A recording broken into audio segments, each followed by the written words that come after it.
Hi, my name is Brielle, and I'm here to give you guys a little introduction on a program called GIMP. GIMP is a photo editing website like Photoshop, except that it's free. So it's good for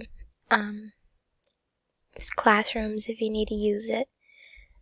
So today we're gonna be using a tool called the clone tool. So the first thing you have to do is open up your toolbox. And here you'll see all the different tools, but the one we want is right here, and it's actually selected for me. And if you double click on it, it brings up this options box where you can see different kinds of things you can do to the clone tool. So we can increase the size or decrease it, make the hardness softer or lighter.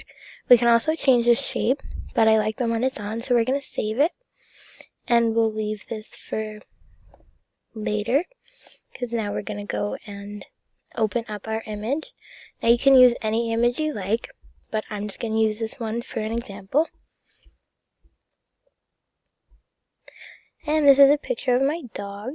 So here you see on the screen, our clone tool is shown, but it has a little circle with an arrow through it, which means we don't have any item on our picture selected.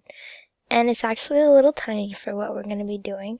So I'm going to go back into my options and increase the size to about 150 might be better. Yep, 150 seems good. So then, to select what you want on your picture, you just hit Command, and then you'll see those little crosshairs show up, and it's going to pick whatever is in your image right at those crosshairs.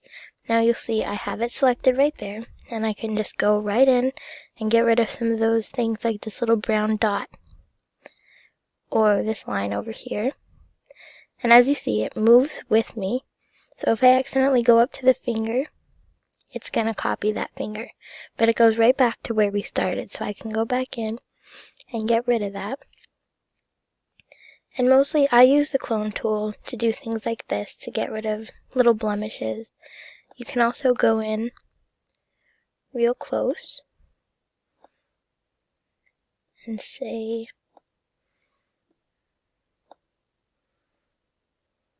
you want to get rid of some of these little excess hairs.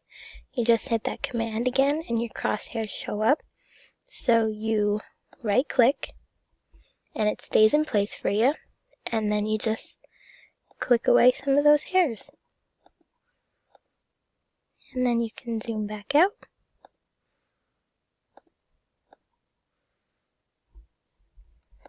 And there, you'll see that they're gone.